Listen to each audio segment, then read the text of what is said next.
Início de gravação.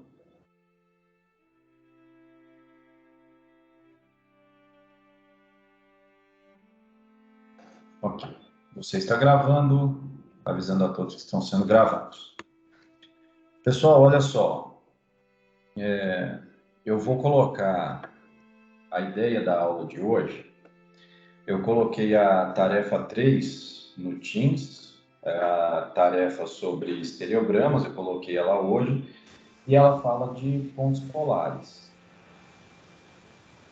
Eu vou passar o que é a teoria do ponto polar, o que quer dizer um ponto polar. Na verdade, a tarefa em si, eu vou até abrir ela aqui.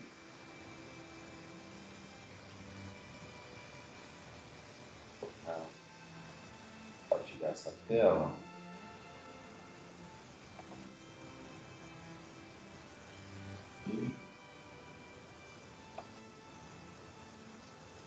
Essa aqui é a terceira tarefa.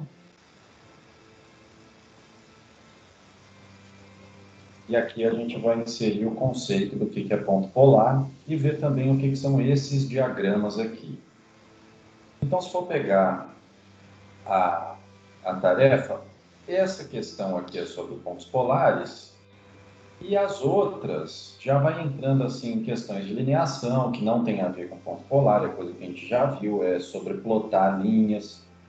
Algo que a gente viu também semana passada, eu tenho duas linhas. Quais são os dados do acamamento? Ou seja, eu tenho duas linhas. Qual que é o plano que contém essas duas linhas? O plano formado pelas duas linhas. Ainda tem sobre dobras, mais duas questões sobre dobras. E, por fim, tem esse exercício aqui, que é sobre dois estereogramas da folha Baldwin, mapa geológico da folha Baldwin.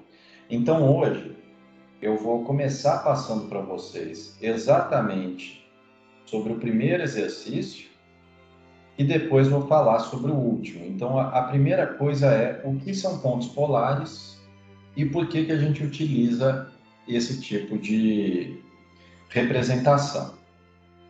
O ponto polar, aqui do lado a gente está vendo a rede de Schmidt.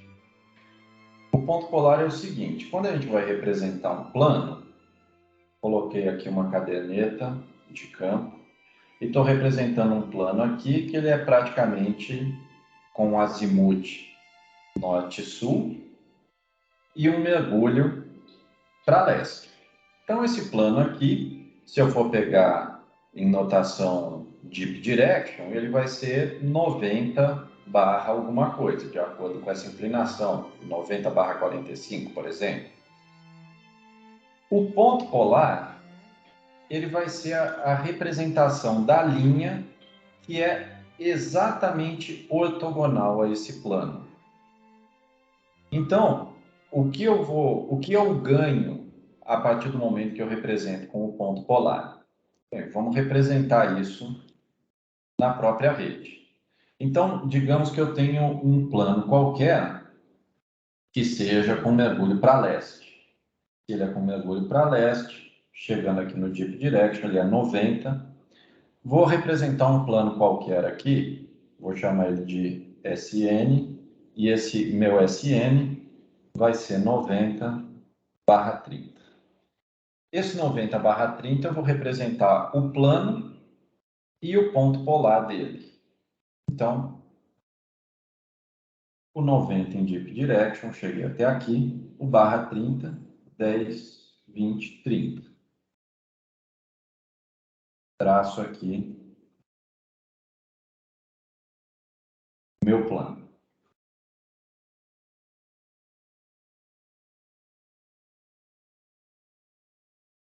A partir do momento que eu tenho meu plano, eu simplesmente peguei aqui, que está representado pela caderneta, meu plano. Se o meu norte, vou até colocar aqui. Se o meu norte está aqui, o meu plano está aqui mergulhando exatamente para leste. Agora eu vou representar com ponto polar, que é uma linha exatamente ortogonal a esse plano. Para achar a linha que é exatamente ortogonal ao plano, basta contar 90 graus. Então, aqui, saindo do plano, 10, 20, 30, 40, 50, 60, 70, 80, 90. Está aqui o meu pontinho. E esse daqui é o meu ponto polar, que representa esse plano aqui. Nessa imagem está a representação do porquê a gente faz as coisas em pontos polares. Ele deixa o gráfico muito menos poluído. Sempre que a gente for trabalhar com estrutural, uma medida de estrutural, ela precisa de uma base estatística. Quanto mais dados você tiver, maior certeza você vai ter sobre o que você está trabalhando. Então, se representar um plano aqui, até que é tranquilo. A partir do momento que você precisar representar, por exemplo, vou pegar aqui de uma tabela deixa eu ver, às vezes eu vou pegar aqui de uma área que eu já tenho mapeada há mais tempo. Posso pegar aqui até dos exemplos que eu vou passar para a tarefa 4. Olha só, a próxima tarefa eu vou passar alguns exemplos em estereograma para vocês fazerem a plotagem em diferentes programas, diferentes softwares. Então aqui eu coloquei um exemplo que é sobre foliação em um estereograma. Eu peguei esses dados de uma região que eu já mapeei tem alguns anos. Então, aqui está o Deep Direction, né, a orientação da linha de maior declividade, e aqui do lado está o mergulho. Se for olhar, no total são 338 dados, 337, né, porque a primeira linha é o cabeçalho. 337 dados. Imagina se representar 337 grandes círculos dentro do seu estereograma, dentro da sua rede de Schmidt aqui. Vai ficar algo completamente incompreensível, porque vai ser tanto círculo que você não vai conseguir analisar o seu dado. Então, é para isso que a gente joga o ponto polar. Em vez de eu representar o plano como um grande círculo, eu represento ele como uma linha que é diametralmente oposta, é uma linha ortogonal ao plano. Meu plano está aqui, com um mergulho de 30 graus, então minha linha vai estar, se o meu plano está com um mergulho de 30 graus para leste, a minha linha, o meu ponto polar vai estar com um mergulho de 60 graus, completando, né? Se eu saio de 30 para estar ortogonal, ela precisa estar mergulhando 60 graus para oeste. Quando a gente abre, por exemplo, o Visible Geology, aqui no Visible Geology eu plotei alguns pontos, mas eu vou até descartar esse grupo aqui, ele está poluído demais. Mas repara aqui no Visible Geology, quando eu coloco aqui o mouse, ele já me representa o grande círculo com a linha que está, que seria a representação do meu ponto polar. Então, o que é interessante, repara o seguinte, quanto mais verticalizado é o meu plano, ou seja, quanto mais próximo de se formar uma reta aqui na minha rede de Schmidt, meu plano está, o meu ponto polar, que é meu mouse, ele vai se aproximar do círculo primordial. Porque se o meu plano está verticalizado, a minha linha estará horizontalizada. Quanto mais o meu plano vai ganhando mergulho, mais o meu plano polar, que é diametralmente oposto, tende à verticalização, até chegar num ponto em que o meu plano coincide com o círculo primordial, e aí o meu ponto polar tem que estar aqui na origem entre o norte-sul e o leste-oeste. Gente, o conceito de ponto polar não tem segredo praticamente nenhum Agora, é muito importante vocês pegarem essa anotação, porque aqui eu abri um dos programas que a gente usa com razoável frequência, que é o DIPS. E aqui no DIPS eu plotei um conjunto de dados. Você vê que os dados eles têm, aqui são diversos pontos polares. Isso quer dizer que os pontos polares que estão aqui caindo para o terceiro quadrante, o meu grande círculo estaria por aqui, mergulhando para o primeiro quadrante. Ok? É diametralmente oposto. Algo que vai ajudar muito, que é exatamente o estilo de gráfico que tem aqui, é o que a gente chama de diagrama de contorno. O diagrama de contorno, ele vai me dar a porcentagem onde eu tenho uma concentração maior dos dados. E isso é o ideal para estrutural. A gente sempre vai tentar trabalhar em estrutural com máximos modais. Então, por exemplo, aqui eu tenho um máximo modal num ponto aqui. Isso daqui, se eu estou tratando de pontos polares, olha só, vou colocar isso aqui do lado.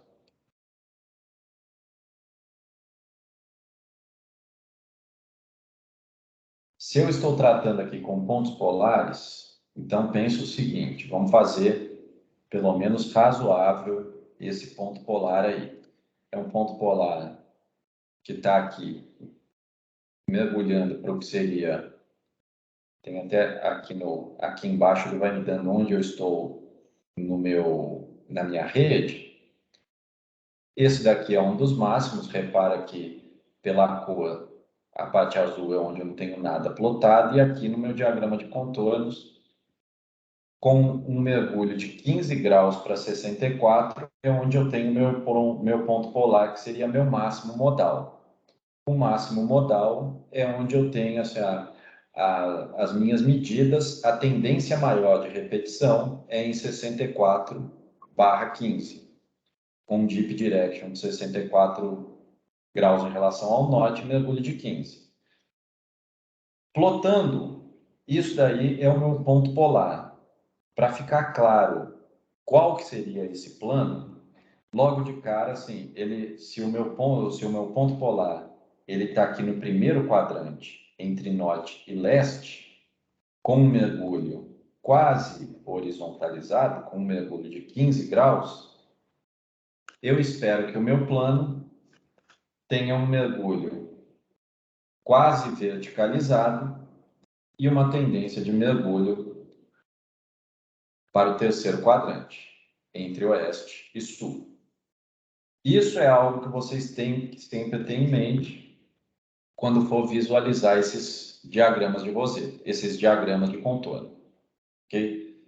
Então, vamos plotar qual que seria o máximo modal e qual que é o grande círculo desse máximo modal para deixar a visualização o mais limpa e clara possível.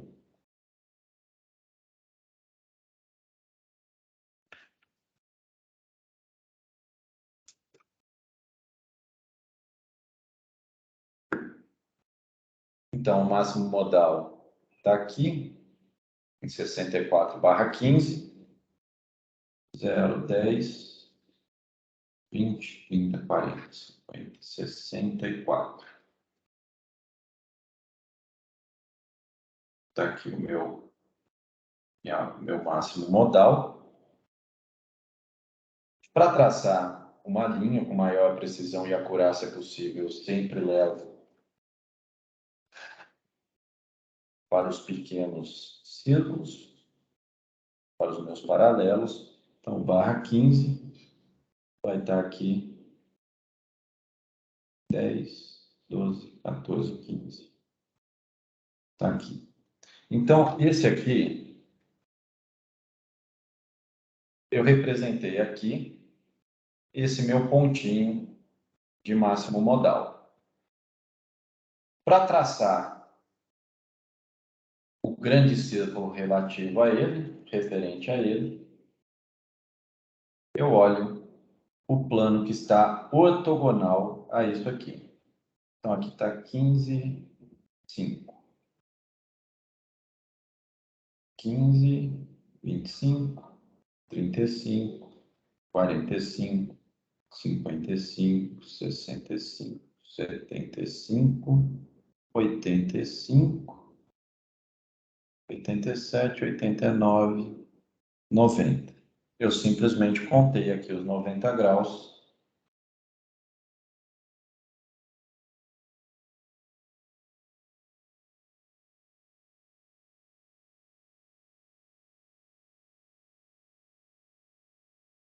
Então, o que eu fiz aqui foi só o caminho inverso. Eu achei o meu máximo modal, que está aqui, de acordo com o meu diagrama de contornos. Plotei meu máximo modal aqui na minha rede. Repara, como ele está próximo do círculo primordial, ele está uma linha com um mergulho muito baixo. E isso quer dizer que vai representar um plano com um mergulho alto. Gente, a ideia da notação do plano polar é muito simples, mas é bom vocês darem uma treinada, é bom vocês terem isso na cabeça, porque praticamente todos os artigos, todos os relatórios técnicos, sempre que vai falar sobre planos, usa o ponto polar, usa pontos polares. Inclusive, essas imagens aqui são diagramas de contorno que eu tirei do mapa geológico da Folha Baldin. Então, vamos só fazer o seguinte, antes de cair nessa parte. Professor, Oi, deixa eu te fazer uma pergunta. tá bom? Quando você tiver, por exemplo, num diagrama desses de contorno, né, que se chama, quando você tiver num diagrama de contorno e, por exemplo, naquele que tinha deixado aberto, a gente identificou o máximo modal porque era onde, de acordo com esse gráfico de cores, o amarelinho era onde tinha a maior concentração. Se no mesmo diagrama eu tivesse um outro ponto que também tivesse amarelinho, eu teria dois máximos modais? Olha só, isso é interessante. Logo de cara, você já consegue ver uma coisa por essa distribuição aqui. Eu tenho os meus planos, quando eles estão aqui, eles mergulham para sudoeste e os que estão aqui mergulham para nordeste. Então, já dá para enxergar que provavelmente eu tenho uma estrutura dobrada aqui, porque eu tenho planos mergulhando para um lado De e forma planos oposta, né? para o outro, de forma oposta. O máximo modal, ele vai ser um só. E eu posso, inclusive, pedir, esse daqui, o DIPS, eu acho que ele não calcula, mas tem diversos programas que eles calculam para você, ó, o seu máximo modal vai ser esse. Resta você ver a coerência. Por exemplo, aqui eu calculei o máximo, eu mostrei o máximo modal simplesmente por fins de exemplo, de didática. Mas com certeza seria mais coerente e interessante eu ver pelo menos duas regiões aqui, uma mergulhando para cada lado, onde a minha estrutura está variando. Então, assim, o máximo modal do estereograma ele vai ser um só, até porque a estatística, se você quer o máximo dentro de um conjunto, ele vai ser único, só um ponto vai ser o máximo. Agora, a partir do momento que você tem o dado, você pode começar a interpretar ele, para checar se é coerente você, assim, ó, que tipo de informação você pode tirar mais dele. Então, a partir do momento que eu vejo que tem mergulhos distintos para duas orientações, eu já posso começar a presumir que a minha área deve estar dobrada. Às vezes, algo mais interessante para se fazer é eu fazer uma filtragem antes de colocar os dados aqui.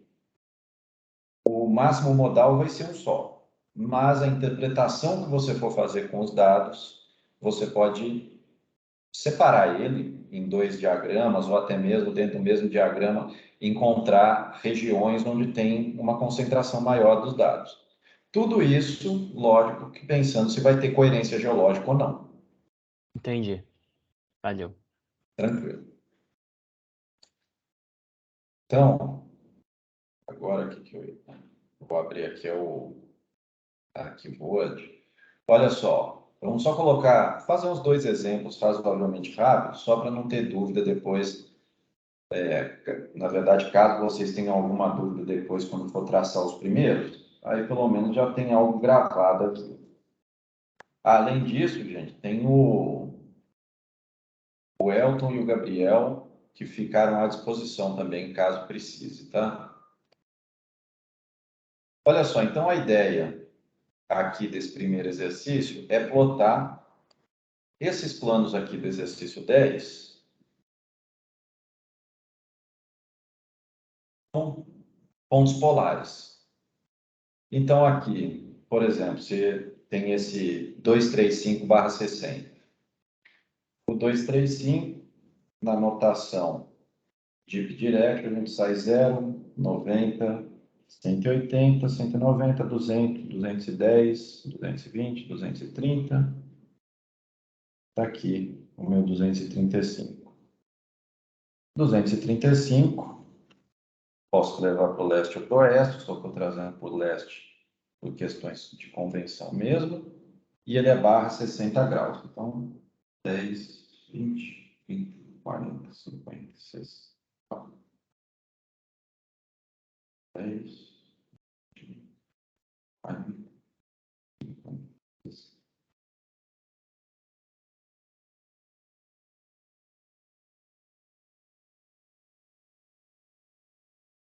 Está aqui o meu plano.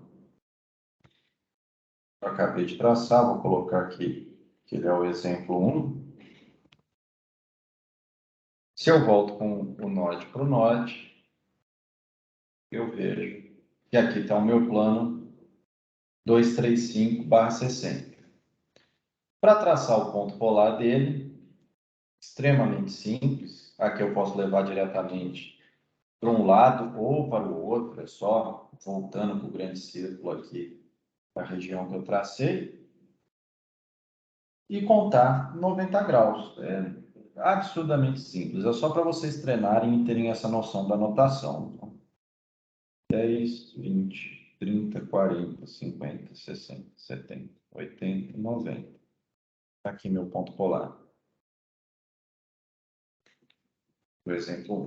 Professor, Oi. esses pontos polares, eu não vi se eu perdi isso, você já tinha falado, mas como é que a gente faz, ou se fazemos, né? Nomenclatura desses pontos polares, por exemplo. Eu vou falar que esse ponto polar, por exemplo, é o ponto 235/60 também, ou tem uma notação Ah, específica? não, essa parte, assim, como estrutural a gente trabalha com muitos dados, o que costumeiramente fica em relatórios é assim, vai ter igual isso daqui. Repara na notação, aqui embaixo, 204 polos, em que o máximo, eu tenho um máximo modal com 8,3% de polos, né? Coincidindo na mesma área que é essa área escurinha aqui. A única coisa que vai ter é na legenda da figura.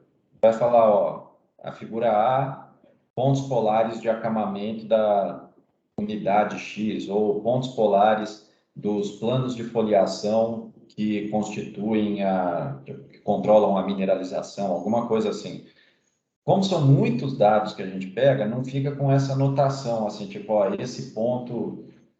Se for algo crucial, por exemplo, se é alguma região que você não consegue retirar dado quase nenhum, você pode até, assim, colocar alguma questão em termos de cores, né? Por exemplo, ó, os 20 primeiros dados eu vou deixar todos em vermelho aqui no meu estereograma, alguma coisa assim, só para distinguir Entendi. os estruturais.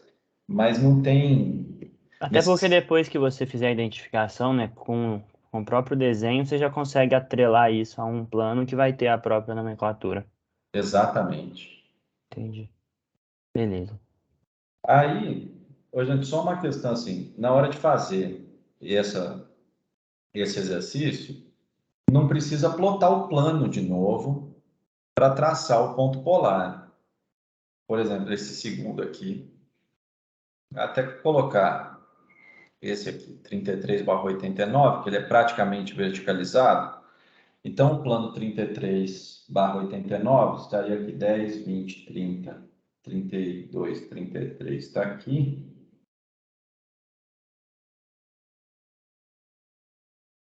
Então, o 33 está aqui, ele é praticamente verticalizado, ele está /89. Então, a gente saindo aqui 10, 20, 30, 40, 50, 60, 70, 80, 90 está aqui, o 89 está aqui. Ou seja, ele seria esse plano quase que o meu meridiano primordial aqui. O meu meridiano quase primordial, que está mergulhando para nordeste, o ponto polar será algo quase que horizontalizado, que estará mergulhando para sudoeste aqui. Lembrando que eu já rotacionei, o meu norte está aqui em cima. Então, basta eu já contar diretamente. Esse daqui, como é 89, que está aqui, eu já sei que eu precisei contar daqui até aqui 89, eu posso simplesmente começar a contagem daqui. Ponto 1 grau, meu ponto polar está aqui.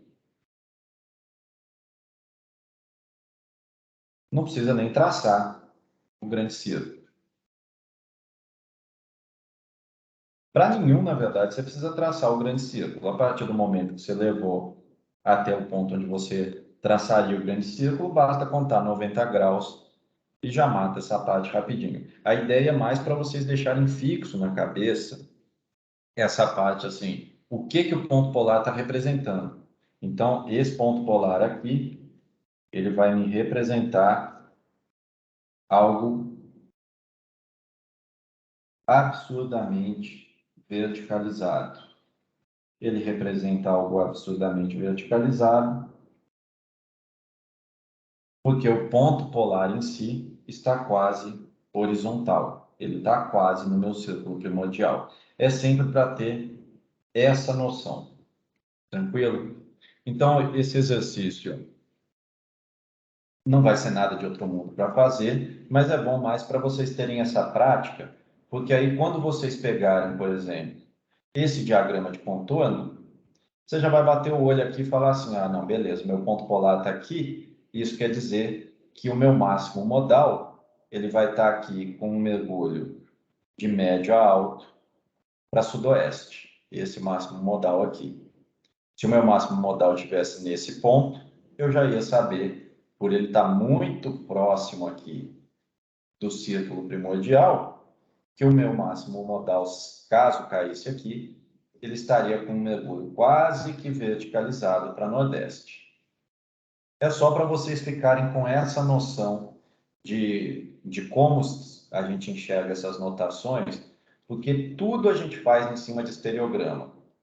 E pelo fato dos pontos polares eles deixarem a coisa, o estereograma muito mais limpo, quase sempre é utilizado só os diagramas de pontos polares.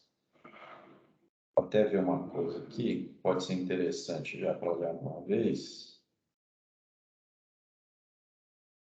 Aqui, dentro de plural.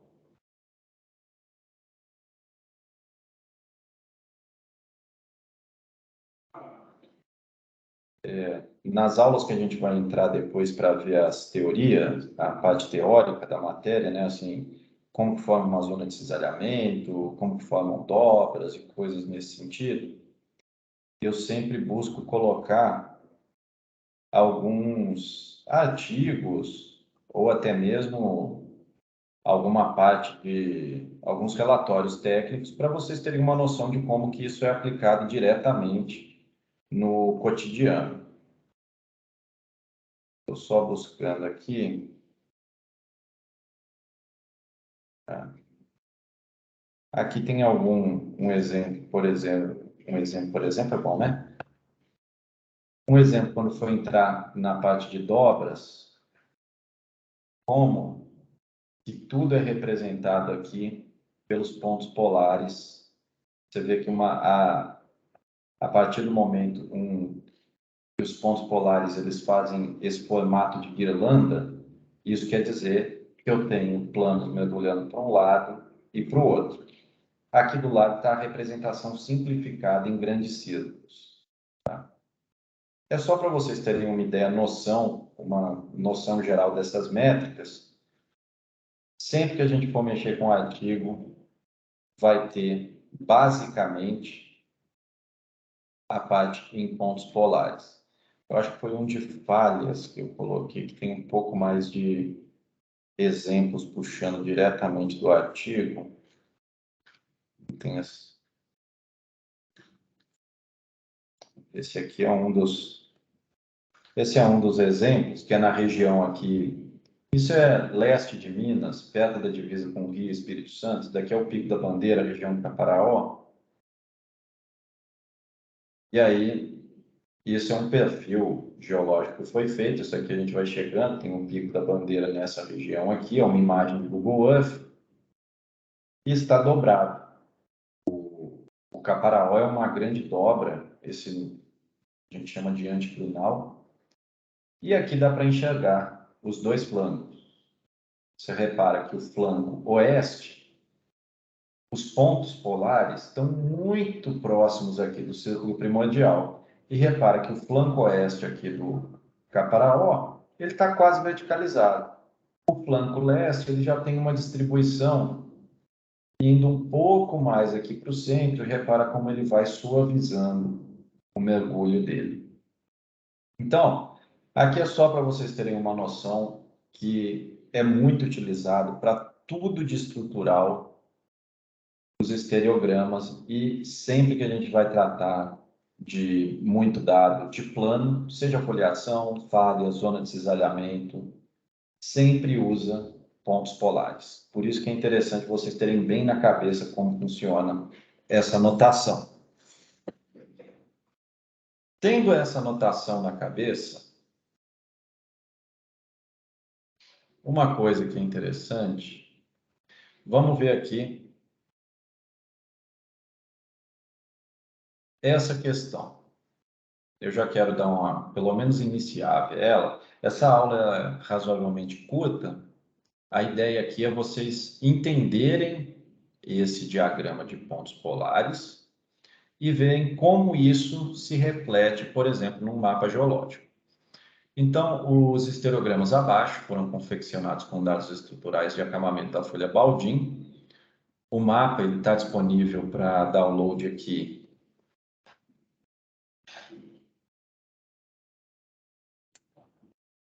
Ele vai estar disponível para download aqui na aba Arquivos do Teams. Está aqui o mapa da folha Baldin.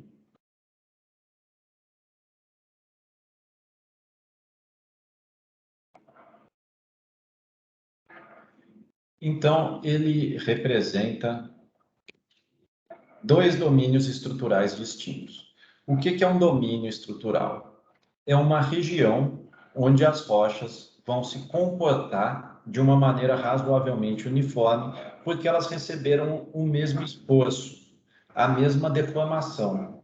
Então, eu vou ter rochas com uma reologia semelhante. Reologia é a capacidade da rocha absorver a deformação. Então, eu vou ter rochas razoavelmente homogêneas que receberam o mesmo estilo deformacional, que receberam a mesma etapa deformacional. Então, o que esses estereogramas estão me falando é, eu tenho dois domínios distintos. Eu tenho um domínio A, que eu tenho essas estruturas aqui, e eu tenho um domínio B, que a estrutura está aqui muito mais concentrada no terceiro e quarto quadrante, enquanto no domínio A ela tem um espalhamento entre os quatro quadrantes. A pergunta: a partir do momento que eu tenho o mapa geológico da folha Baldin, quais unidades estratigráficas perfazem ou compõem cada domínio? Descreva a variação de altitude dos planos de acamamento de cada domínio. Então, vamos lá, um passo de cada vez para entender essa questão. Primeiro, eu estou falando que... Espera aí que o Teams agora... Primeira coisa, eu estou falando que esses aqui são dados de acamamento. A gente já chegou a ver o que é acamamento, mas vocês lembram o que é? A partir do momento que eu falo, olha, esse gráfico aqui representa pontos polares de planos de acamamento de rocha. Vocês sabem o que é um plano de acamamento?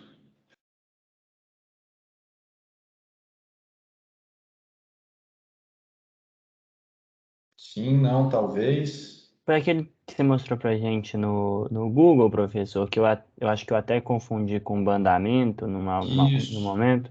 Ah, então eu sei sim. exatamente. O acamamento é, por exemplo,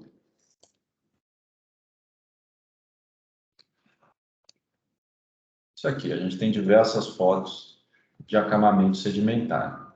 Ele pode estar dobrado, pode estar retilíneo. Dificilmente vocês vão chegar num afloramento e ele vai estar tão maravilhoso igual isso aqui. Isso daqui é são aqueles parques que tem ali no centro-sul dos Estados Unidos, Grand Canyon, Zion, onde a gente consegue ver o acamamento com perfeição. Então, as estruturas que eu estou mostrando aqui são pontos polares de acamamento. Repara como esses pontos polares aqui, no domínio A, eles passam muito pela origem. Então, se ele está passando pela origem, o que quer dizer? Se o meu ponto polar está aqui, quer dizer que o meu plano de acamamento está quase horizontalizado. Meu plano de acamamento, para um ponto polar passar aqui pela origem, repara como esse domínio A, eu tenho um máximo modal aqui, um pouquinho ali para oeste, indo para noroeste. Isso quer dizer que os meus planos de acamamento, eles têm um mergulho quase que para leste e é um mergulho muito suave. Isso que eu quero que vocês entendam ao ver esse gráfico. Então, vamos para essa primeira parte, antes de abrir o mapa da folha Baldin. Quando pede para descrever a variação de altitude nos planos de acamamento em cada domínio, o que eu quero é, vocês peguem domínio A e descrevam o que está nesse estereograma aqui. Olha só, nesse estereograma, eu tenho um mergulho de baixo ângulo, porque se o ponto polar está muito próximo da origem, quer dizer que ele está quase verticalizado. Um ponto polar verticalizado só é plausível para um plano semi-horizontalizado. Os planos estão quase horizontais aqui no meu domínio A. E apesar do meu máximo modal mostrar um mergulho suave para leste, eu tenho mergulhos para oeste, eu tenho mergulhos para sul. Se eu olhar aqui nessa parte de cima, eu vou ter mergulhos para sul. Eu também vou ter mergulhos suaves para norte. Porque se o meu ponto polar cai nessa parte aqui, quer dizer que o meu plano está mergulhando para norte. Finalmente, vale ressaltar que eu tenho alguns mergulhos um pouquinho mais verticalizados para noroeste. Porque se o meu ponto polar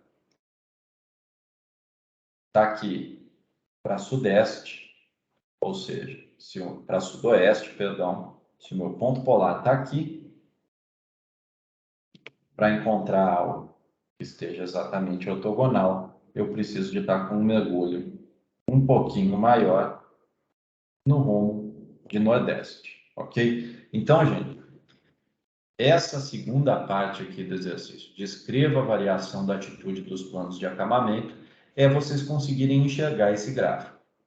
É muito importante vocês conseguirem enxergar isso nesses gráficos, porque depois a gente vai fazer alguns exercícios sobre paleotensão, de como as estruturas chegaram nesse ponto, e é ideal vocês baterem o olho nesse gráfico e conseguirem virar e falar assim, ó, esse segundo aqui que está mais simples, eu tenho um mergulho mediano, ou seja, o meu máximo modal está aqui para oeste, médio, eu tenho um mergulho mediano para leste. Ou seja, minhas estruturas estão majoritariamente mergulhando para leste. Conforme eu vou descendo aqui ou subindo aqui, isso representa que as minhas estruturas têm uma leve variação, podendo mergulhar para nordeste ou para sudeste, sempre com um mergulho mediano, sempre com um mergulho médio. Eu não tenho essa variação aqui para todos os quadrantes. Sei que é novidade, mas deu para entender o conceito do plano polar e deu para entender, para conseguir descrever como estão os planos nesses diagramas aqui? Deu sim, professor, consegui entender. Perfeito. Inclusive, por exemplo, se a gente quisesse fazer, a gente tem o ponto polar. A atividade, pelo menos essa segunda parte, ela não pede que a gente, de fato, trace o plano que está ortogonal a esse ponto polar. Mas se eu quisesse fazer esse traçado, nesses casos, por exemplo, dos domínios A e B, como que eu faria? Já que, por exemplo, a minha rede está um pouco menos descrita, vamos dizer assim, sem os grandes círculos, os hemisférios, etc. Sim, então você gostaria de saber, assim, a partir do momento que eu tenho esse máximo modal aqui, como que eu acho o meu grande círculo dele? Isso, exatamente. Como que acha o plano que está ortogonalmente oposto a ele? Sim, olha só, não é nada de outro mundo. Aqui eu não estou, no exercício eu não ploteio qual que seria esse máximo modal aqui. Mas aí eu vou fazer algo de estimativa e a Exato, né? Seria um traçado não tão exato pelo fato de a gente não ter a descrição exata, né? exatamente. Entendi. Mas você pode ter, assim, ficar tranquilo que sempre que a gente for traçar o máximo modal, seja algo automático, eu prefiro fazer automático, porque sempre que eu saio plotando no estereograma, dá uma leve distorção, questão de papel, e quando você vai traçando muita coisa, vai ficando meio fluido demais. Mas tudo quanto é programa já te dá, porque isso daí é um cálculo simples, né? É só fazer uma mediana diante de todos os pontos que você plotou. Na bem da verdade, você nem precisaria plotar. A partir do momento que você tem todos esses dados aqui, no próprio Excel, você pode simplesmente selecionar e pedir para ele fazer uma média ou mediana ou qualquer coisa assim, e a partir disso você já teria qual que seria o... Aqui a média, tá, mas o ideal é pegar a mediana, mas que seja a média, mas simplesmente em Excel você não precisa fazer a plotagem para ter isso com exatidão, né? Aqui deu uma média de um mergulho de 140/55, mas o ideal é a gente fazer a mediana, mas isso daí não tem problema, é só para ter uma noção que às vezes você nem precisa plotar para ter isso, e por se tratar de um cálculo muito simples, todos os programas dão. Esse daí, na verdade, na folha baldinho, com certeza vai ter essa informação no relatório, mas para colocar em termos do exercício, era muito mais uma descrição geral sobre o que está no estereograma. Para fazer essa plotagem, eu vou fazer algo que está bem no olhômetro, assim, só para termos de tirar dúvida mesmo. É algo que está um pouquinho aqui para cima da minha origem, no rumo do quarto quadrante, colocar um ponto polar nessa orientação, simplesmente assim, só para mostrar como seria feita essa plotagem. O que precisa fazer, eu levo o meu ponto polar até a minha linha de leste-oeste. Ele chegou aqui na linha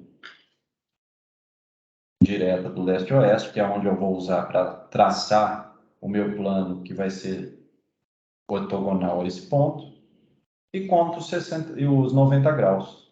Aqui tem 6, 16, 26, 36, 46, 56, 66, 76, 86, 88, 90.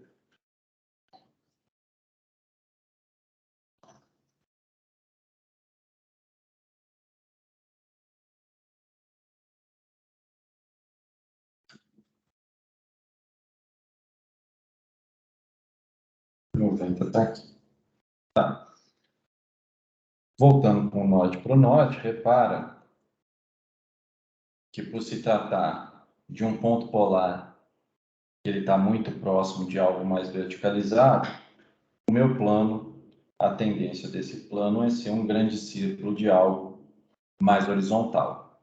Eu posso ver qual é a atitude desse grande círculo fazendo aqui, colocou, tá? Simplesmente contando, né? Aqui, tá? Grande círculo do exercício. Já posso contar aqui qual vai ser o mergulho, né? Que é 10, 20, 22, 24, 26. Então, esse GC vai ser alguma coisa barra 26. 0, 90, 100, 110, 112, 113, barra 26, que seria o meu máximo modal dos meus planos de coligação aqui. Ok? Então, isso é só para ter em mente o que o ponto polar representa. E aí, para fazer essa questão, essa última, vamos entender agora o que são essas unidades estratigráficas e o que são esses domínios estruturais. Vou abrir, então, aqui a folha Baldin, que é essa que está para download na equipe do Teams. Olha só, esse daqui é o mapa geológico, então, da folha Baldin. Mais para frente a gente vai falar um pouco sobre mapas geológicos, mas já é interessante vocês terem uma noção de tudo que um mapa precisa ter. Aqui está o mapa geológico em si. Cada cor corresponde a uma unidade estratigráfica. As unidades estratigráficas, elas ficam expostas aqui na lateral do mapa, sempre das mais antigas até as mais recentes. Então, a unidade mais recente aqui é o aluvião. Aluvião é o cascalho que fica na beirada de rio. Então, são depósitos que vai desde areia fina a grossa, pode ter silt, argila e cascalho. É o que dá as prainhas no rio, em rios, são os aluviões. E depois entram as unidades estratigráficas. E a unidade estratigráfica ela tem uma hierarquia, que ela pode ser um grupo. Dentro de um grupo, a gente tem as formações. Dentro de formações, eu ainda posso separar, igual tem esse Szinho aqui, que são os membros. Tudo isso é uma hierarquia. Então, os membros, eles são rochas que foram formadas tem uma gênese associada. Por exemplo, esse S aqui são metasiltídeos. É um silt que começou a sofrer algum processo de pressão e temperatura, deve ter formado alguma mica ou algo assim. Então, esses silts devem ter se formado no mesmo evento, provavelmente em um momento de calmaria deposicional, você começa a depositar um monte de argilazinha, um pouquinho mais grosso, que forma o silt. Saindo do silt, eu já tenho, dentro da mesma formação, calcários metamorfizados e brechas. A brecha é algo quando você tem algum transporte brusco, rápido, então fica algo todo quebrado. Isso é uma brecha. E o calcário é a deposição química. Então, o que isso está querendo dizer? Que eu tinha em algum ambiente uma calmaria, que teve uma invasão marinha para eu começar a ter uma deposição química que me favoreceu aos calcários. Esse ambiente provavelmente teve um alagamento grande.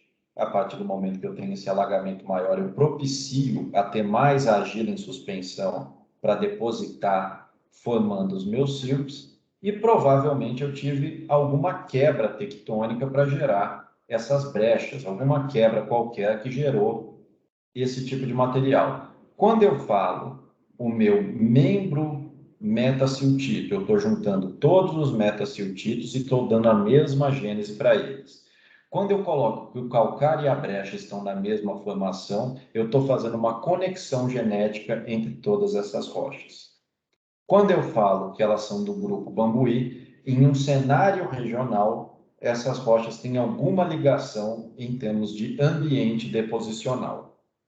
Então, a hierarquia que eu tenho aqui na minha coluna estratigráfica, eu vou juntando rochas que têm uma gênese associada. Então, eu tenho o grupo Bambuí, que é composto por 3 formações. Eu tenho o grupo Macaúbas, que ele aparece como um indivíduo. E eu tenho o supergrupo Espinhaço, que ele já junta um pouco mais de coisas.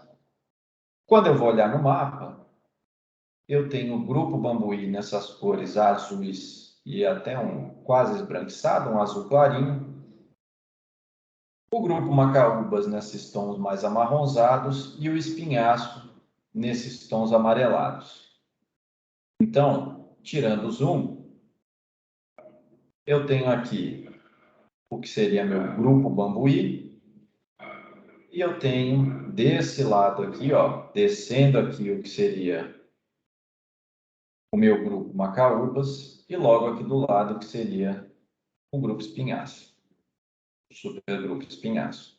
Na hora de fazer a discriminação desse exercício, que eu peço para vocês falarem quais unidades estratigráficas perfazem ou compõem cada domínio. Pode falar entre supergrupo espinhaço, ou seja, supergrupo espinhaço são quartzitos, filitos, quartzitos brancos, quartzitos finos a médios. O supergrupo espinhaço é o que está nessa parte aqui.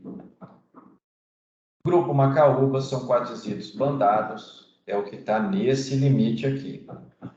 E grupo Bambuí, que são os siltitos e os calcários. Professor, pode fazer uma pergunta que não À tem tanta a vontade. ver? Eu fui no domingo lá no Cipó e em cima de uma via, na hora que eu tava no meio da via, eu achei um calcário que no começo eu achei que ele era um quartzito, só que depois, pelo teste de dureza, eu vi que era um calcário. Só que a tonalidade da rocha era diferente. Por que que no mesmo lugar a tonalidade da rocha era diferente? Isso tudo vai depender da hora da deposição. Se for pegar o próprio calcário, olha só, até abrir uma região. Esse mapa aqui é um mapa geológico que está, inclusive, a Serra do Cipó, né? Aqui está a Cardeal Mota, que é a região da Serra do Cipó, e aqui em cima está a represa da Lapinha. Se você pegar, deixa eu ver aqui se vai ter a grande pedreira da Serra do Cipó,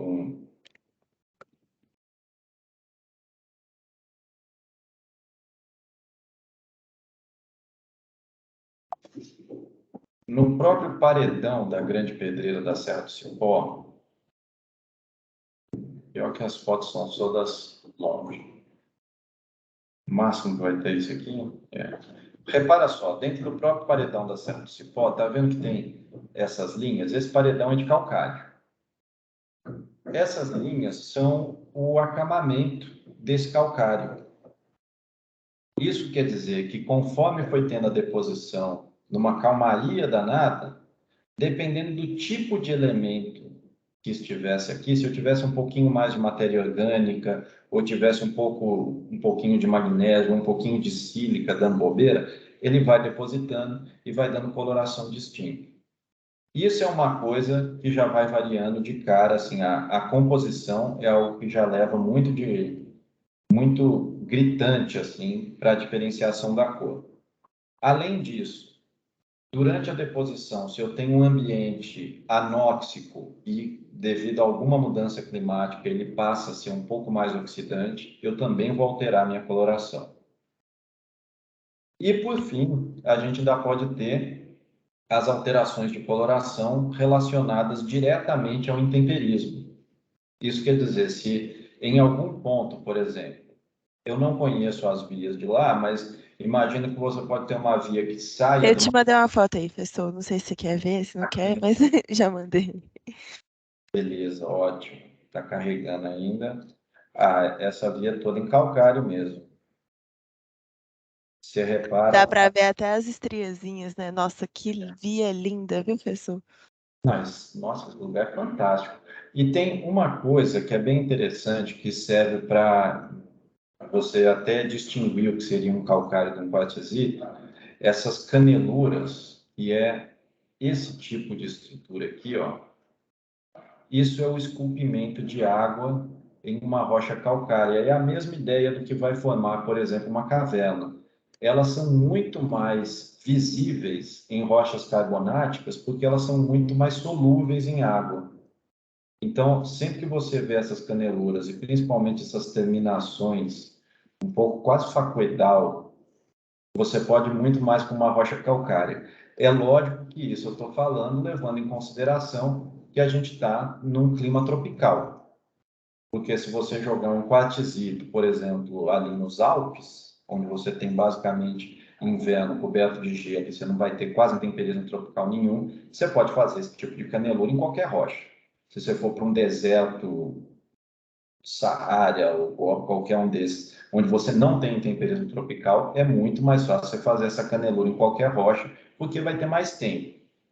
Aqui no Brasil, a gente não tem muito tempo para uma rocha tipo um quartzito, que é sílica pura, é muito resistente, para conseguir fazer essa canelura demora. E aí Entendi. acaba que o intemperismo tropical vai levando. Então tem algumas coisas assim, essa foto ficou fantástica, é muito bonito o estilo da estrutura também, né? Pessoa, você não tem ideia, você não tem ideia. Nossa Senhora. Pena que a chuva pegou nós, viu? E pegamos o rabo pra voltar pra casa, mas não foi bom demais. Tem Mas mais fotos, depois eu mando se você quiser ver. eu quero. Isso é fantástico, até para fazer uma comparação, tem algo que eu estou começando a fazer, que é uma comparação do que a gente encontra em livros didáticos para o que a gente consegue ver no campo saindo aqui. Então, tem algumas fotos, deixa eu só ver se eu acho essa. Tem uma foto que é fantástica, mas aqui no. Só 2 segundos. Essa foto aqui que eu até coloco nas dobras, isso são calcários deformados também, mas isso é do deserto da Namíbia. A gente consegue ver esse tipo de caneluras dependendo da visão do afloramento. Isso são dobras que a gente consegue enxergar. Aqui está um carro, só para ter uma ideia. Diversos livros didáticos usam essas dobras como exemplo. Na Grande Pedreira, a gente consegue ver dobras, lógico, que numa escala muito inferior, mas a gente consegue ver esse tipo de dobra lá também. E consegue ver todas as estruturas sedimentares, ah, desde essas caneluras formando até todas as partes abrasivas de pontos de calcário, sobre acamamentos. É fantástico lá também. A Serra do Cipó é algo maravilhoso para fazer campo, até porque tanto a Serra do Vão lá, Cipó. professor, vão lá, vão lá. Ué, eu animo demais. Tô até Próxima cansado. vez que eu for, eu te chamo, viu, professor? Se animar aí, escalar Ah, com. com certeza. Porque, ó, eu tô numa abstinência de fazer campo. Pra você ter ideia, os campos que eu estou fazendo com aluno, eu estou levando em corte de estrada no Vale do Sereno. É bonito pra caramba, beleza, mas nossa, a Serra do Cipó é fantástico. Até tem uns lugares legais também que são aqui para baixo, em Jabuticatubas. Não é tão bonito, né? Assim, em Jabuticatubas, mais ou menos. Eu não lembro em qual ponto daqui, que você entra sempre, essa encosta aqui, ela marca um limite de calcários e siltes com quartzito. E o que é interessante, que o calcário e o silt, eles são rochas com uma dureza muito baixa, uma resistência ao intemperismo muito baixa. Por outro lado, o quartzito tem uma resistência ao intemperismo absurdamente alta, principalmente ao intemperismo químico, que é o que ataca muito aqui. Olha só, então, para localizar, vocês estão vendo o Google Earth, aqui está a mancha da Grande BH, e esse dente aqui da serra é esse dente aqui. O que a gente enxerga, isso vai até auxiliar a ver os domínios estruturais. O que a gente enxerga em planta é que eu tenho um ambiente extremamente íngreme e escarpado de um lado e um marzinho de morro de meia laranja do outro. Então, por exemplo, todas as vias de escalada, a tendência delas é começarem nesse limite do paredão, que é onde eu vou ter, por exemplo, aqui, um soerguimento do meu calcário, porque eu tenho todo esse quartzito que ele está sendo como falha reversa aqui. A falha reversa, o que ela quer dizer é o seguinte, vou colocar para aparecer. A falha reversa quer dizer, deixa eu pegar o...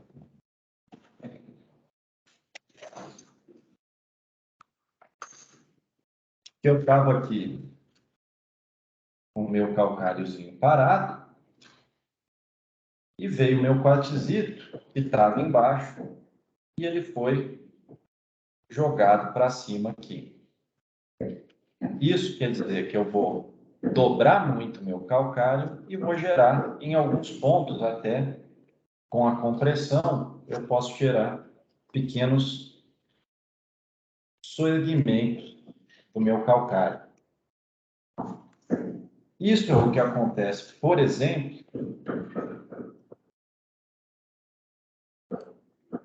nessa região aqui. Isso aqui é a Grande Pedreira.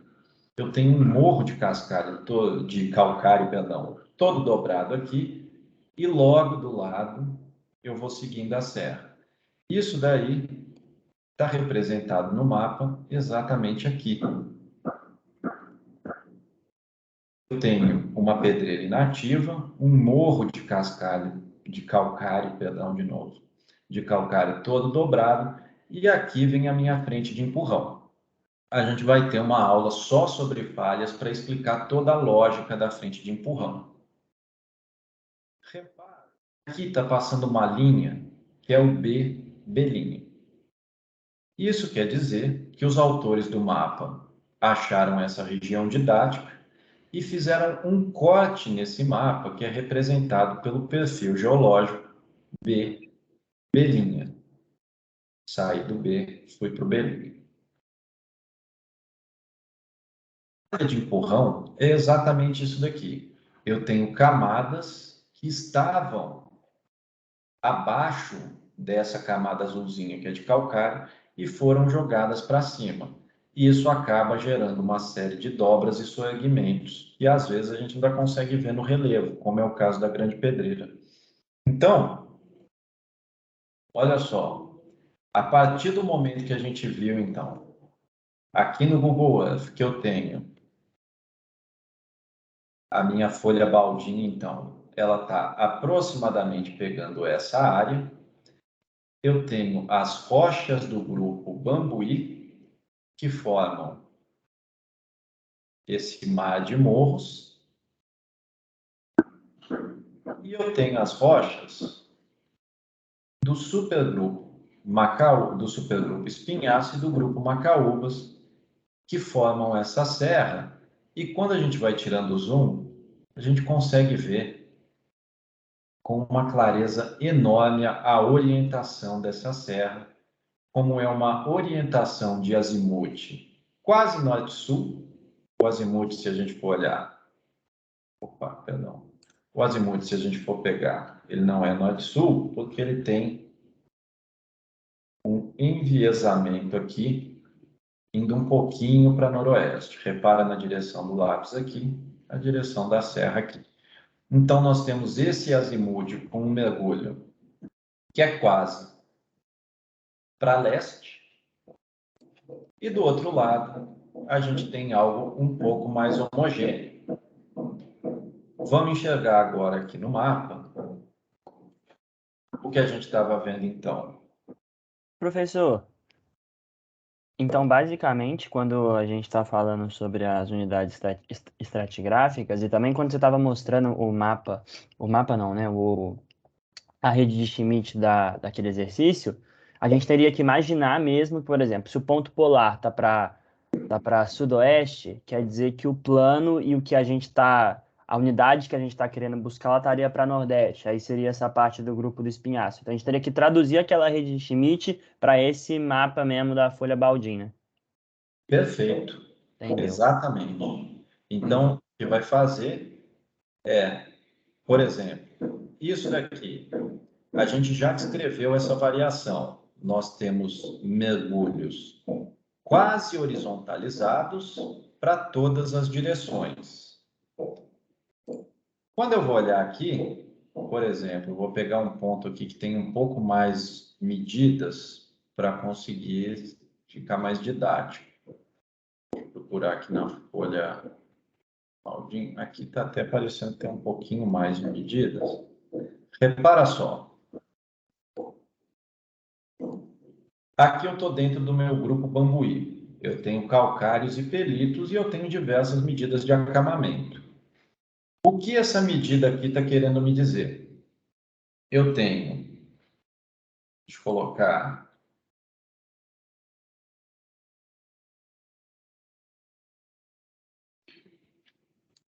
isso aqui. Olha só, o que esse 30 aqui está querendo me dizer? Vamos pegar essa notação específica, porque a gente ainda não passou esse tipo de notação. O que eu tenho nesse mapa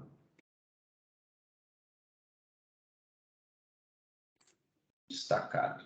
O que eu tenho nesse mapa, então, essa orientação 30 aqui, esse traço, ele está me falando qual que é o meu azimuth da minha foliação. Ou seja, saindo do norte, ele está um pouquinho só inclinado rumo a oeste. O azimuth, ou seja, é a horizontal do plano. Esse tracinho aqui está me indicando para onde meu plano mergulha.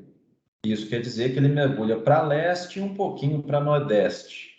Ou seja, eu tenho esse azimuth aqui e o meu plano está mergulhando um pouquinho aí para leste e nordeste. O 30 quer dizer que eu estou fazendo 30 graus com a horizontal. Saindo de um plano horizontal, eu levantei aqui 30 graus. Ou seja, vindo aqui nessa parte, o que eu tenho é o seguinte. Dentro do meu grupo Bambuí, dentro dos meus calcários e pelitos, eu tenho uma anotação aqui com um mergulho de 30 graus a nordeste. Essa anotação aqui, ela já está um pouco mais enviesada e ela mergulha 20 graus. Porém, repara no tracinho aqui. O tracinho está indicando, a partir do momento que eu tenho essa orientação, o tracinho está me indicando se o mergulho é para nordeste ou para sudoeste. Então, aqui eu tenho 20 graus para sudoeste. Ou seja, um mergulho quase horizontalizado para sudoeste. Andando um pouquinho mais acima aqui, eu já tenho um outro azimuth. Agora o mergulho quase para norte em 35 graus. Acompanharam o sentido dessa anotação aqui, como ela é muito didática para se visualizar, ela coloca sempre a horizontal do plano e o traço menor indica qual que é o mergulho dele, qual que é o deep direction dele. Então, repara o seguinte. Eu falei que eu tenho um domínio A e um domínio B. No meu domínio A, eu tenho os pontos puxando para algo um pouco mais horizontalizado, com mergulhos ora para norte, ora para oeste, ora para sul, ora para leste, mas uma predominância de mergulhos para leste. Eu abri a folha Baldin, encontrei uma região onde haviam mais notações de acamamento, para tirar essa questão aqui. Todo mapa, ele vem com as suas convenções geológicas, E aqui a gente está vendo o azimuth e a orientação do mergulho, ou seja, uma direção e mergulho do acamamento, que é exatamente estou enxergando aqui. A direção, o azimuth e o mergulho do acamamento. Tendo visto isso, o grupo Bambuí, ou seja, esses meus calcários e pelitos, vocês acham que é mais coerente eles representarem o domínio A ou o domínio B?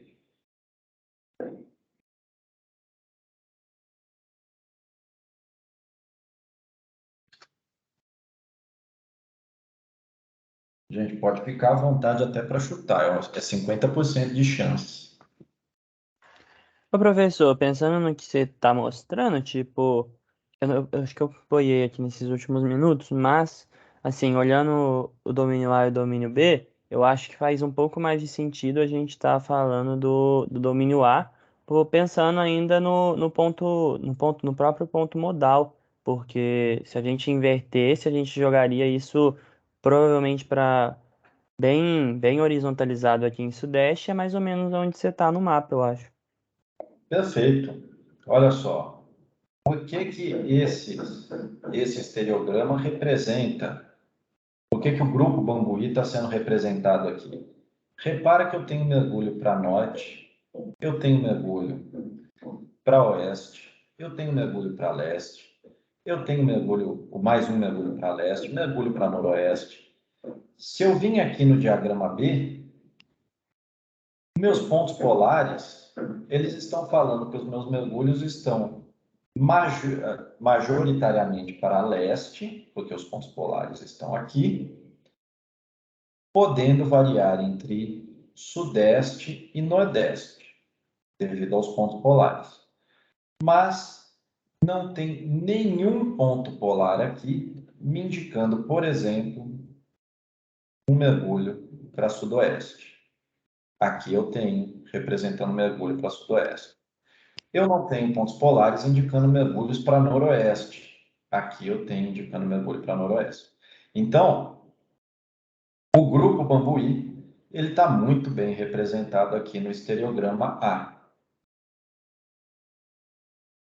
Quando a gente vai, vamos tirar o zoom agora, e aí repara, antes mesmo de pegar pela própria medida do dado, repara nessa orientação aqui do grupo Espinhaço e do grupo Macaúbas. Olha como o grupo Bambuí ele tem um espalhamento até mesmo entre formações, que é essa divisão até um pouco ameboide que a gente tem entre pelitos e calcários do grupo Bambuí.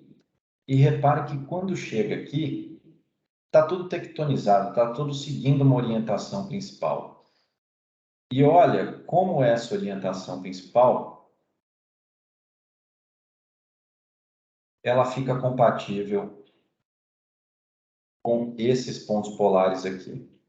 Os pontos polares, lembrando que o ponto polar que está nessa orientação aqui, trazer isso para cá. O ponto polar que está nessa orientação aqui, que são exatamente esses pontos polares, eles vão estar sendo representados por planos com essa orientação. Eles vão estar sendo representados por planos que terão esse azimuth aqui.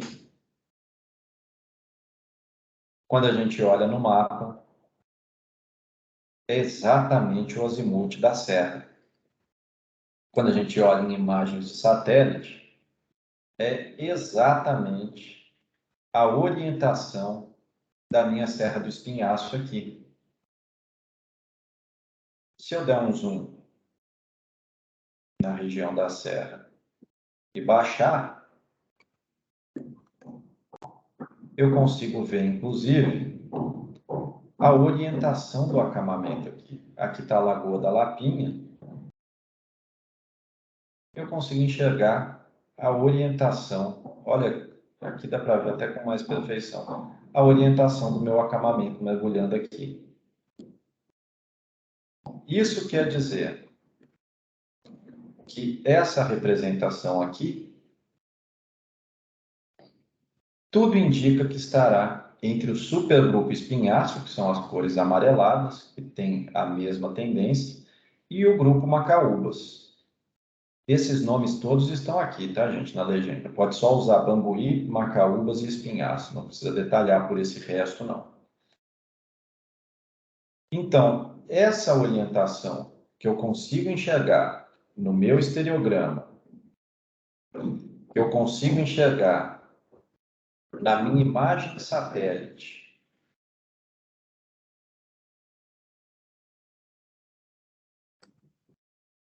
que é a serra aqui, ela está exposta no meu mapa geológico.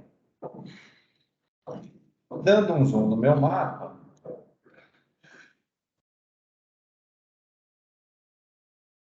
consigo enxergar, por exemplo, olha só, aqui está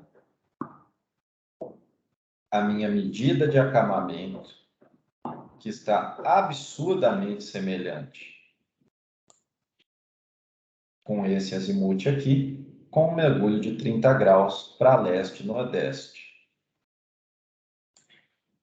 É exatamente o meu azimuth mergulhando para leste e nordeste. Se eu ando um pouquinho para cá, eu tenho novamente esse azimuth, novamente com os mergulhos, ora para nordeste, aqui para leste, sudeste. Então, se eu for averiguar um pouco mais os pontos, aqui mais um 15 graus. Se eu for andando no meu mapa geológico aqui eu tenho outro, repara que isso é medida de acamamento, não de foliação.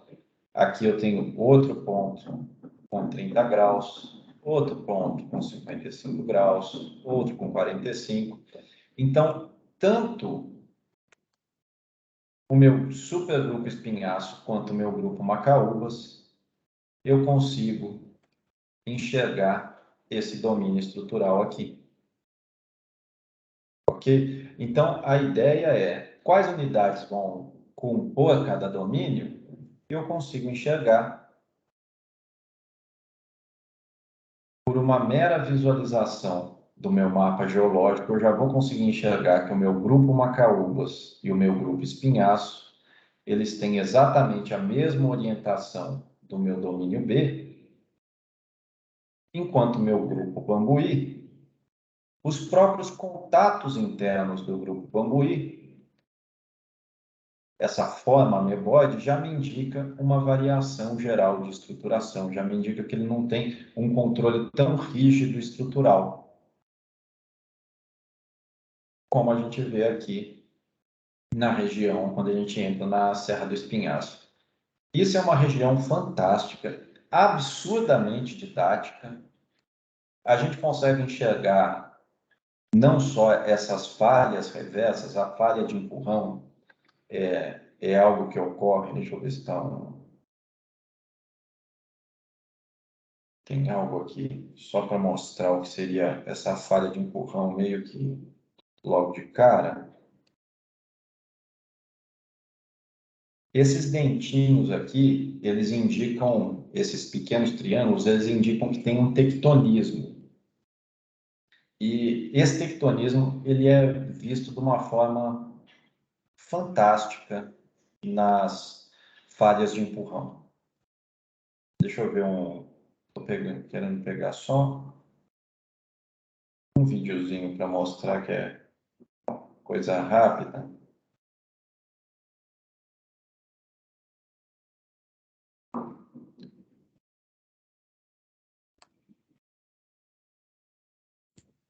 Pouquinho.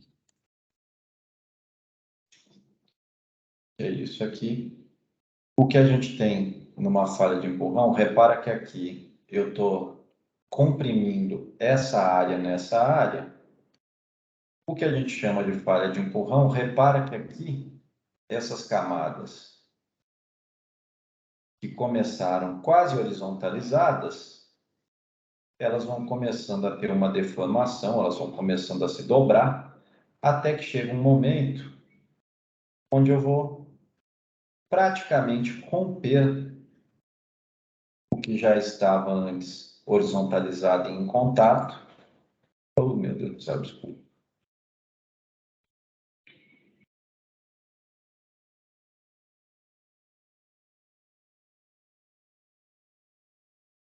Até chegar um momento onde eu crio um rompimento, e nesse rompimento eu estou jogando toda essa parte que estava lá embaixo aqui para cima. O que aconteceu nessa região aqui do cipó foi toda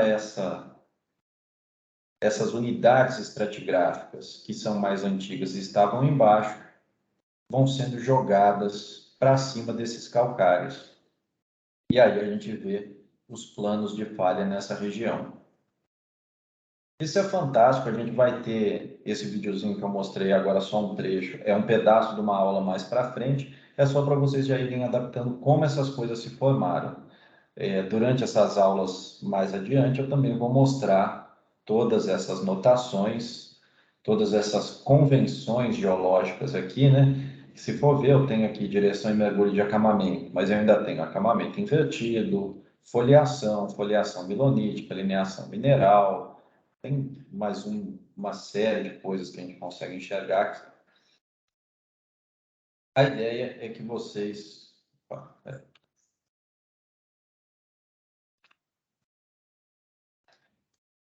A ideia aqui, então, dessa aula foi dar um arcabouço. Primeiro, o que é o ponto polar? E segundo, como a gente aplica isso, como a gente visualiza diagramas de contorno e como a gente lê o diagrama de contorno diretamente aplicado em uma área próxima aqui de Belo Horizonte. Ok? Pessoal, a gente ainda tem uns 10 minutinhos. Caso alguém queira tirar alguma dúvida sobre pontos polares ou sobre essa questão dos domínios estruturais, repara que os domínios estruturais eu separei em domínio A e B, então eu tenho uma grande área aqui, absurdamente morosa e homogênea, e tenho uma grande área aqui, onde ela está toda alinhada, toda tectonizada, numa segunda orientação. Então, eu tenho um domínio A e um domínio estrutural B aqui do lado. Logicamente que, dependendo da complexidade, a gente pode ter diversos domínios estruturais dentro de uma mesma área. Pessoal, caso tenha mais alguma dúvida, estou à disposição. Professor, deixa eu te perguntar, nesse número 18, quando você pede ali, defina B, o que é o B no caso? Perfeito. É até bom você perguntar. O B, ele é a notação, é o nome que a gente dá para o eixo de dobra. Então, o que é esse eixo de dobra? O que eu falei nessa questão, eu dei... Os flancos de uma dobra são S1 e S2. Então, eu tenho uma dobrinha aqui. Meu S1 está aqui. Meu S2 está aqui. O B vai ser o eixo. É esse ponto aqui de inflexão, ou seja, é o ponto onde um flanco cruza com o outro. Entendi. Basicamente, o B vai ser a interseção entre esses dois planos. Só uma forma diferente, né? Porque você trouxe pra gente uma forma de falar diferente. É porque quando a gente for ver dobras, aí vai ver que assim, sempre a notação a gente chama a zona de charneira, o eixo de B, e a gente vai ver que tem algo que chama plano axial, que a gente usa para fazer a classificação das dobras. Ele vai ser o πAC, ou seja, é o plano que vai levar em consideração o plano A e o plano C. E aqui o plano axial é onde eu tenho o B. Então é mais para irem acostumando mesmo com a nomenclatura mesmo. Mas foi Entendi. bom você perguntar, porque realmente aqui ainda não tinha nem passado isso. Valeu. Beleza. Outra coisa, professor, que eu já estou para te perguntar tem uns dias, quando a gente for submeter as nossas atividades, eu lembro que no começo, em alguma das primeiras aulas, você tinha dito como que você gostaria que tivesse o arquivo, por exemplo, no meu nome, Henrique Araújo, tarefa 1. Uhum. Desse Ah, jeito fica legal? tá, mas assim, você não precisa nem preocupar, não, porque aqui no Teams, quando vai submeter, Já tipo, fica atrelado, né, o nome do... ele já fica, tipo, quando você entregar, igual aqui tá 4 entregues, aí já tá lá o nome de quem entregou e já tá o arquivo fechado só no nome da pessoa, sacou? Tá certo, tá certo. Eu devo ter viajado, então, confundido com alguma outra matéria, mas demorou, valeu, professor. Tranquilo. Ok, pessoal, tiverem mais alguma dúvida,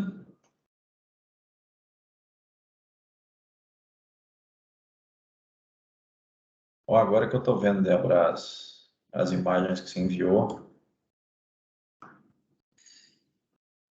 o nosso calcário limpinho, gente. Você chegou a Não tem jogar? como, não tem como voltar para casa sem um pedaço, né, professor? Tá certo. O problema é que tinha muito peso, senão eu tinha trazido mais. E esse tá limpinho, né? Nossa, eu fiquei apaixonada com esse pedaço aí. Ele tava lá em cima da via, tive que enfiar ele no meio da blusa pra descer com ele. Não podia jogar lá de cima pra não machucar ninguém. Nossa, não, ainda mais aqui. Esse daí é onde? Essa aí chama Ninhos, a via. Eu não sei como é que é. Foi minha primeira vez indo lá escalar, né, no caso. Nossa, A gente andou uns 30 minutos pra chegar lá, só subindo, só subindo. Nossa Senhora. Mas foi bom. essas elas. Então, é maravilhoso o lugar. Gente, Qual escalar. teste você falou que era pra fazer nesse pedaço? Ah, você pode pegar, né, o calcário, você já fez com o risco, né, com o traço. É, com canivete. Então, aí você já vê que ele pode ser um dolomito ou um calcário. Aí, se você pingar o HCl, o ácido clorídrico diluído, se ele for calcário, ele ferve. Entra em efervescência pela reação do carbonato de cálcio com ácido clorídrico. Se ele for um dolomito, quer dizer que ele tem um pouco de magnésio, então ele não vai levantar fervura, porque o magnésio não vai fazer a reação. Porém, o dolomito, se você raspar e fizer o pó e jogar, você vai levantar um pouquinho de fervura, porque o dolomito geralmente é uma solução sólida entre o carbonato de cálcio e o carbonato de magnésio. Então, de magnésio. Vou fazer depois. Arruma. No IGC tem muito assim, né? Tipo, é algo que eu sempre levo para campo. Eu tenho até aqui em casa um potinho que eu deixo, assim, sempre que eu vou para campo eu carrego, porque isso fica muito didático e escancarado. E isso é inclusive um guia prospectivo. O calcário, você ainda consegue fazer o traço, mas tem alguns outros minérios, por exemplo, tem diversos líquidos que usa para fazer o discernimento em campo de minérios distintos. O calcário é legal porque às vezes ele dá em zonas de cisalhamento, você tem uma precipitação de calcário e você consegue seguindo, por exemplo, a zona de cisalhamento é que tem muito depósito de ouro. Então você consegue usar ele como um guia prospectivo e vai levando o ácido clorídrico. Tem água oxigenada, você usa para achar depósito de manganês, porque sempre o óxido de manganês ele reage, também causa efervescência com água oxigenada. Tem uma série de coisinhas assim que é legal no campo, levar umas parafernália que se você tiver alguma dúvida, às vezes no campo você não consegue fazer uma análise química dentro do campo, mas com poucas coisas você já vai distinguindo. Tem umas outras coisas legais, igual essa foto que você enviou. Repara o tipo de relevo que vai se formando. Isso clássico, né, de relevos, formas de dissolução calcárias, até começando a formar umas estalactites aqui em cima. Tem muitos guias prospectivos, por isso que eu gosto tanto de ir para o campo, porque realmente, assim, por mais que eu passe a informação aqui e tente mostrar algumas fotos, se a transformar a informação em conhecimento no campo é um estalo, porque fica didático demais. Mas é muito interessante aqui. Inclusive, eu reforço o convite, caso vocês queiram algum dia, tem um campo que dá para fazer dentro de BH, a gente encontra na Praça do Papa e sobe a Serra do Curral ali, bem interessante, e dá para ir de ônibus lá, né? Quem tiver em BH, lógico.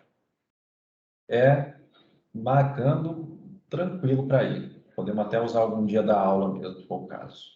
Professor, eu tô fazendo tudo quanto é tipo de simpatia que eu conheço para não chover no feriado. E aí, se mudar a previsão do tempo e realmente não chover, eu te chamo para escalar. Que aí a gente Ótimo, vai faz um campo, porque querendo ou não, sempre dá para aprender algum trem, né? Mesmo, sei lá. lógico, ainda que seja algo meio. Isso daí é uma coisa que comento com o povo, assim, você vai estudando muito geologia, não só geologia, né, ciências naturais como um todo, aí quando você vai acampar, escalar, não sei o quê, sempre acaba que você fica um pouco com esse viés, você vai olhando vai observando algumas sutilezas, né?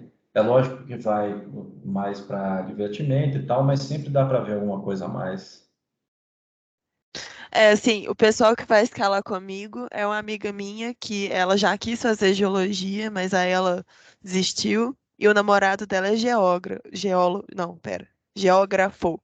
Aham. E aí, assim, ele gosta muito dessa parte, mas ele não é, assim, é, super entendedor do assunto. Ah, não, mas já é bom. Semana passada eu fui na Rocas, que é a academia de escalada que tem aqui em BH. Mentira! Eu fui lá, terça-feira eu tava lá. Eu acho que eu fui, eu não lembro que dia exatamente. Mas tem um menino que ele foi aluno meu lá, que ele está dando aula agora, o Gabriel Vargas. É um lourinho, ele é geólogo. Acaba que eu fui Não lá, eu sei se eu encontrei, conheço. encontrei uns 10 geólogos lá. O povo da geologia gosta de ficar nesses negócios, né? Não consegue ficar longe de pedra, aí fica. É, nossa, lá na Rocasa é bom. Lá é Apanhei lá, viu? Nossa Senhora.